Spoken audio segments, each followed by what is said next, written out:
Welcome to another episode of the Chronicles of Mister. I'm Mr. Pierre, and I'm so glad to be joined by Taylor Cummings, aka the Self-Love Doc. Taylor, thanks you for coming on to the podcast. Thank you for having me. I'm happy to be here. This is dope. I appreciate you. Some of the TikToks that I've seen, and now getting hooked onto your YouTube channel. Do you want to just take a moment to just introduce yourself to the podcast community? Oh, yeah. So my name is Taylor Cummings. I go by the Self Love Doc. I'm a PhD student currently at the University of Nevada, Las Vegas. I am studying educational psychology, and my focus is race, music, and motivation. Particularly for me, the thing that caught my eye was your talk in regards to education, this being me being a teacher and loving to speak to folks who are in education, and you being a PhD student. And could you say one more time, what's your focus? Educational psychology is the discipline, and then Mm-hmm. I'm looking at race, music, and motivation. Okay. And when it comes to motivation, what have you seen or what have you learned thus far? So one of the leading theories in ed psych is the self-determination theory, and that theory talks about how we need a sense of autonomy, we need a sense of competence, and we need a sense of relatedness or belonging. And as Black folk in America, I was like, okay, this belonging thing, what is this about, right? Because it's about feeling accepted, respected, supported, and included in your environment. Cool, that sounds great. We should all have that sense of, feeling belonging. But then when I started to think about this idea of having psychological membership to an institution, I was like, whoa, okay, our psyche and what that really means for us, being socialized in an anti-Black society, I started to just question what it Yep. really meant for us to belong. And so that's where my research has been guiding me. And then from belonging, I started to understand what it means to belong to ourselves, belong to our own culture, because I think we try so hard, this external validation. We have the Stockholm syndrome with white Hmm. society, where we feel like we need to be in the mix. But what does it really look like to construct societies and systems outside of the system of white supremacy? I think Black folks have a hard time really conceptualizing that because so much of our reality is rooted in white supremacy. Ooh. Yeah, so let's talk about it. Because for myself, being an educator, this being year 17, Yeah. and recognizing and going through the journey of for myself of recognizing that I am upholding a lot of the things that I myself don't enjoy or like. And part of the thing, part of the genesis of this podcast was I was of the 2%, 2% Mm-hmm. black male teachers. I'm now of the 1.3%. And recognizing and having these conversations with folks such as yourself of like, I now represent the man, if you will, the institution. And there are black boys who are just like, yo, school wasn't fun for me. School isn't an enjoyable place. Why would I go back to the place of trauma, and me wanting to change that narrative? And so that's part of why I was so interested in talking to you, is like, what does your ideal sort of education system look like? Because the one that Mm-hmm. we got is broken and it needs to be fixed, but that's not going to Yeah. happen tomorrow. Okay, I definitely love that question. I'm going to answer it, but I love that that student said that. Like, why would I go back to the place that traumatized me? I say all the time, it's difficult to heal in the same place that hurt you, right? And so when I think about creating systems and creating schools and environments, right, and the difference between schooling and education, that's a big Yeah. part of it, Yep. right? And Yep. so even just acknowledging that, I think, is the first step. And what is school? What is education, right?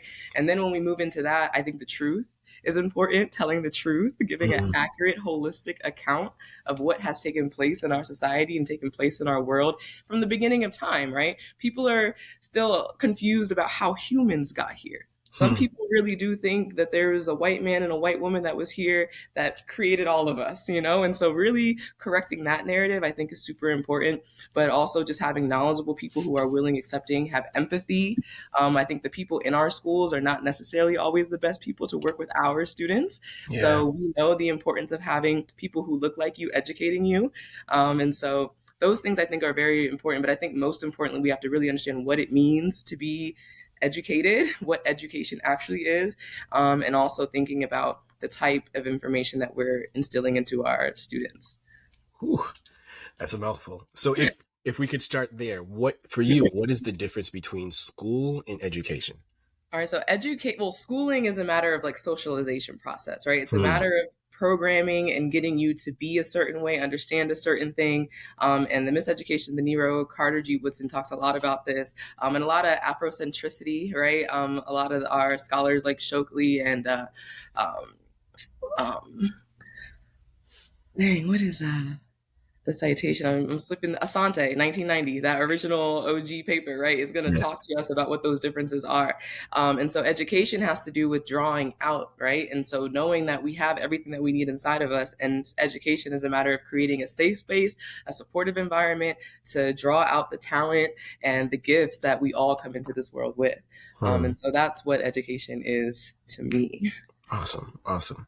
And you were speaking about, or I've seen a couple of your YouTube videos where you are speaking about just your journey as a student and now continuing that educational journey of being a PhD student. What do you hope to achieve at the end of your PhD once you've I earned that PhD? Okay, well, one, it is a healing journey for me in and of itself, right? So, going through this, I've learned so much about my own self and my own educational journey and the impact that it's had on me. And so, as an autoethnographer, which is someone who does qualitative research about the science of their own lived experience, I'm using this to be able to talk to others about what I've learned for myself, Mm. but also what it looks like to create sustainable systems. So, I would like to not only make sense of my journey, but also use that to impact and help others along there. So I'm all about creating safe spaces for people to ask the hard questions, ask the tough questions, and providing resources. I've realized I am a reservoir of knowledge, and it's time to start sharing that in a way that people can, really access it, but it's Yeah. also digestible. Yes. Yes to all of that. Because there is so much, and that can be overwhelming. I know from my own students, there's when you start speaking about certain things that they have no knowledge or prior knowledge about, that can be overwhelming. So how do you look to, I guess, ease folks into the reservoir of knowledge that you That's possess? what I'm working on. A lot of people, they're like, Taylor, you're up here. You talking over our heads right now. You got to Yeah. land this plane, right? So TikTok has been helpful. The internet has been a helpful instrument in learning how to communicate, right? Because as scholars, as educators, we think a lot and we have a lot of complex thoughts. We have a lot of deep thoughts, and articulating that can be very difficult. So just going through the process has been really important. So it's one of those things. I get up, I do a talk, and we see, what people understood, what they didn't, and then I go back and understand, where they are and what my baseline is, but I Mhm. think for me it's been learning how to just keep it simple. What do I want black people to know? What must black people know, and so I just try to remind myself of that. Like, if I only have one thing to say, I have 1 second to say it, what is the thing that I want to, make sure that I get across, and how to do it simply, because I think a lot of what we understand about complexity, we think it's so complex, but it really is, a little bit more simple than we like to give ourselves credit for. Yeah, try to get it down to the simplest as it possibly can. At the time of this recording, we know that there was a Supreme Court, what do they call it, ruling or judgment or elimination or whatever you want to call it, for affirmative action. And I've seen a couple of your um, TikToks, as well as I think you started to talk about it on a YouTube video. It's probably all just meshing together. But what are your thoughts about affirmative action in the ruling from the Supreme Court? I do think it is unfortunate, right? Mm. Just blanket statement. I do think it's unfortunate. I do understand why people feel like it's a step backwards or a step in the wrong direction. Yeah. I don't appreciate how it feels like people of color are now sort of at odds in relation to this. But I also don't feel like affirmative action was something that was really contributing to the advancement of Black people's condition in America. I Hmm. think we understand capitalism and educational opportunities as a leg up, and it can be. We know, just living in society, right, what it means to be in poverty versus what it means to not be in poverty. But when we think about liberation, when we think about what it really means to be sovereign, those things are not helping us do that. And so that is why it's frustrating to me to continue to have these sorts of conversations, because we really should be designing and building our own schools. We should be in control of the education of our people. We should be in control of the systems that we have in place that help us create our own lives. And so affirmative action, I don't think, helps us do that. There's if you were to, and when you think back at your own education, you think back at your own schooling, and knowing that it wasn't perfect, what are the things that you saw that was done that you're like, all right, want to keep this, but Yeah. this needs to go? What are the things that make for a good school slash education system, I in think your opinion? community is important. I think I've always had a great idea or sense of community in my school experience. Um, I've always felt like there had what American society and Western education has done has put like this. It although it's competitive in nature, I think Mm-hmm. they have really put a great deal of respect on what it means to really work hard, right? Or to study, right? So we were all sort of instilled with this idea of if you want to know something, this is sort of what it looks like to get good at something. Right. And so I think partly the structure, but I don't think it makes sense for us to be in school for 8 hours. We know that came a lot with the Industrial Revolution and the whole workforce and all that thing. But Agreed. I do appreciate I appreciate them giving us our basic arithmetic, our science, like they were teaching us the truth without teaching us the truth, Yeah. but they didn't make it very clear and they didn't make it very palatable for us. But I don't know. I'm saying scrap it all, honestly. But Because for me, when I think of community, I think of me as a somewhat veteran teacher. When there are new teachers who come in who have that sort of like gusto of wanting to do all the things, go at 100 miles an hour all the time for those 8 hours a day, as you mentioned, I go over to them and I'm like, that's not sustainable. That is not going to work. There's no way you're going to be able to maintain that and not just burn yourself out.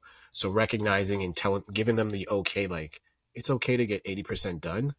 Being done rather than being perfect is so much better. Mhm. And so like when I think of community, I think of, I'm putting myself in that category of elder, if you will, going to the younger folks, to the rookies, the newbies, to say, here are some things that I've learned. It's just a suggestion. Take it as you will. Here are some things that I would do. Here are some things I would consider. Here are some things I wouldn't do. Be ready for this. There are going to be parents who are going to come at you sideways. Don't take it personal. They just love their kid very much. And you are the representation of, for them, that institution that they Yeah. may have not so great memories about. And so they're just wanting to protect their kiddo from that. So if you were to sort of describe, when you think about community, what does that look like? What does community look like for you? To me, it looks transparent. Mm, I think when we try to build community, it can be very difficult because we don't really want people to get close, right? It's hard to build relationships when you don't really want intimacy or truth or connection in that way. And I think a lot of people, especially in the work environment or school or education, you want people to feel like you got it or you understand or you know what you're doing and you don't, and so this idea of letting people into your process, letting people into where you are so that they know how to help you, when to help you if you need help. A mm, lot of times in community, we don't know how to ask for help. And so I think transparency is really important for building community because I think it allows people to see you, it allows you to see others, and it allows yeah, people to really support one another. So I do think that's important. for sure, for sure. And I agree with the transparency of, and what that looks like for you or what that feels like for you, what how that sounds for you might be different. But I think Yeah. that's part of the transparency of like, hey, let me communicate with you. Like, hey, for me personally, I'm more of a morning person. So Yeah. I'm able to wake up before the sun is up and that works for me. Whereas you're like, I'm more of a night owl. That so let's meet somewhere in the middle where it's going to Yeah. be beneficial for both of us. Yeah. Cool, And cool, having cool. understanding, yeah, I think is important for sure. Yeah. And I think that transparency, I think some folks, when they think of that, they're thinking of just adults to adults, but I'm also thinking about to the kiddos that we're in Oh, front of as well. 1000%. Because I think one thing that I don't like that historically education has done has made us like these authority figures, Mm, in children's lives. Like, right, I have all right, the knowledge, I have all the information, I'm going to impart it onto you. You know nothing, and you right. need to know what I'm teaching you. And I don't like that at all. Students come into the classroom with so much, and I teach college students now, and it's like Agreed. they're 19, 20 years old.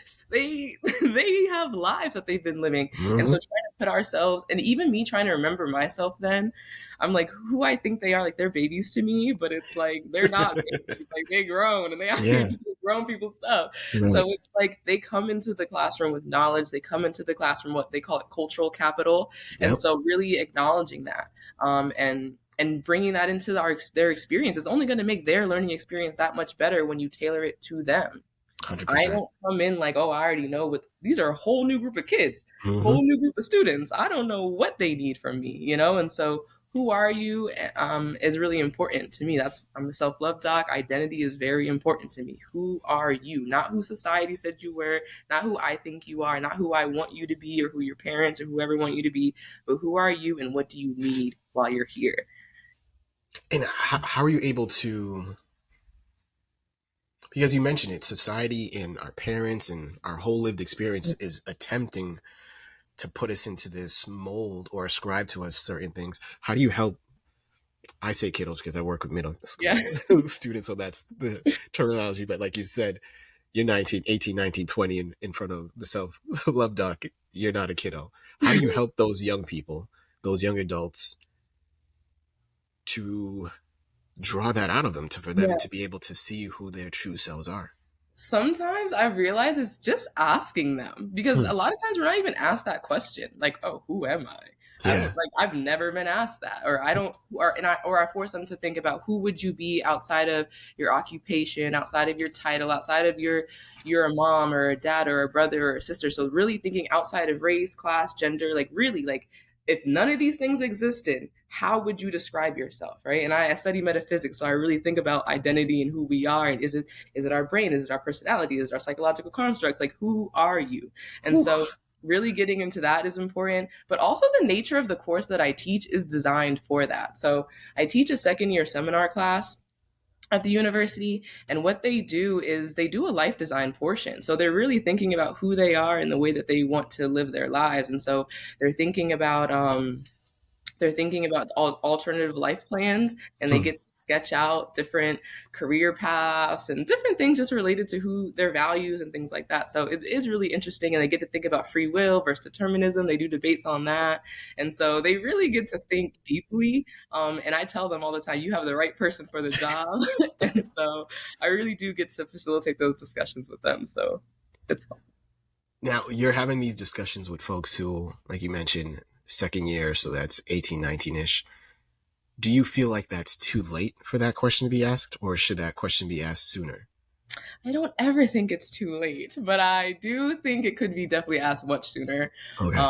I definitely think it could be asked much sooner. I think we can start, especially with Black kids in America. Like, you got, who are you? Like, was Mhm. that one video where they have the kids in the classroom and he has them like repeating over and over again this phrase, and then he's telling them like you're not smart, you're stupid, or just like saying like negative things to him and seeing Yeah. like how he's going to um respond to it. So Hmm. building them up to know that this world is going to try to tell you a whole lot of things. Yeah. You know, so you got to know, and we have to give our students that. So I think starting early is really important. So that is one of the things I'm trying to do is take what I've been doing here and figuring out what that really looks like for K through 12, right? Because Dope. I learned stuff in college and I'm like, whoa, Yeah. and so I really could have used this. And I know people who grew up in their household on some militant Black power, Hmm. and so who could we be, or what would our lives look like if we had empowerment from an early age? I From the definitely think jump. it's Yeah. helpful. Dope. Dope. What if you were to boil it down? If you were like, all right, I can't give you everything like you mentioned. This repository, not the sole sage on the stage, but if you were gonna drop some nuggets, drop some gems, what would be your top five things? Of like, all right, this is what I would want folks to walk away with after. Five, like my Oh, top two, the two top biggest two. lies, Okay, the give two it Taylor. biggest Give it lies that Taylor. I have been told is that Black folks are inferior, and the Jesus Christ lie. Those are my top two. Okay. Who Jesus Christ was, this white man or Middle Eastern or whatever you think the story was, that story has been falsified, it's been distorted, and it's kept Black people from actualizing their full potential. And the fact that they've tried to explain to us that we're inferior has kept us from actualizing our full potential. Those two are the top two, and I feel like the most important two that we really have to address in our society. And knowing that everything can't be a priority, so you have to make one thing a priority. If we were to start with the inferiority, how do you look to combat that? I for me it's self knowledge, knowledge of self, right? Okay. That's like that's also the first principle of self love. And so for me, it was really understanding, okay, why were they saying this? What was Mm-hmm. happening? What systems were in place to make them for the brainwashing, right? What systems were in place? And so for me, it was looking at history, and I always go to ancient Kemet. I start, to the very as beginning as we can get, right? We know that there was another group of people before then, but there's a lot of missing pieces there. But I always go to our roots, and I think having knowledge of self is really what's going to empower you to know who you are despite all this other stuff. And I think once you go there, the world opens up for you. For sure. All right. And being as you talked about history, what would be the books that you would recommend folks to, like, hey, if you're Okay. about this life, if you're about this journey, this is where you ought to start. There's Stolen Legacy by George E. James. That's a good Stolen one. Legacy. Okay. Yeah, and that's about the Greeks and how they when they came into ancient Kemet and that whole transfer of knowledge and information. And I think that's sort of what confused a lot of folks. But that's a really great one. I'm even gonna go with the Gospel of Hip Hop is a great one. If you're Okay. interested in like spirituality and just empowerment and a lifestyle, and a way of living that doesn't center white supremacy and doesn't even center race in that sort of way. I know a lot of Black folks are tired of the revolution. They're tired of feeling like our whole existence is about fighting and Mm-hmm. trying to. So I think that gives us another way of thinking and looking at things, and it provides actionable like steps and principles that are really helpful in living a life that is meaningful for you. Okay. um yeah, So yeah. those are two. So the Gospel of Hip Hop, and what was the first one again? I said Stolen Legacy by Stolen George E. Legacy. James. Yeah, yeah. Okay. But there's so I mean there's so many. There's so many. There's the deconstruction of Black civilization. Like there's so many books. Like there's book lists I can send too if you want to add Got some. you. I'll make Yeah. sure that with this episode that there's a tag a list of books that folks can read. Me, this part of the podcast is solely selfish for me because I'm a lover of music. I love to ask all the guests, what are your top five? If you were to make a playlist, what would be the top five artists, top five songs? And knowing Okay. that this is fluid, if I were to speak to Taylor again in 6 months, that the list could change, and that's totally fine. But what would be your top five? Yeah, music is definitely a big part of what I do, and playlists are a big part of what I do. I did write down a couple that I felt like really speak to what we were saying and what we were talking Yeah, about. dope. And I had Good Enough by Big Crit, Yes. Album of the Year, J. Cole, Stories in Motion by Black, that just came out recently. Oh, And then I have Through with Love by Destiny's Child. That's been a big self love playlist song for me. And then Private Party by India Ari. That's been a good one. my wife and I saw her in concert before the pandemic and everything shut down. She is amazing. An Yeah. amazing artist, amazing singer, amazing human being. So anything with India REI, it gets the Mr. Pierre stamp of approval. Yes, yes, yes. Love that. Dope, dope, dope. So, folks, I'm hoping that in this particular podcast you were able to pick up a couple of gems because Taylor definitely was dropping them. The thing for me that I heard was, let's know your history, know who you are, and that question of who are you. I'm going to look to in this next academic year that be something that is established at the beginning of the year for my kiddos. I'm just asking, yeah, who are you? Who do you want to be outside of what your parents are thinking of, society is looking to construct and to put on you? But who are you? Asking that real question, and then if you don't have an answer to that, being able to get in contact with folks or just with yourself to figure out Mhm. what that answer is as to who you are. So hope you enjoyed this particular podcast, this episode. I am Mr. Pierre. She is the future Dr. Cummings. And this has been an episode of the Chronicles of Mister. We're out.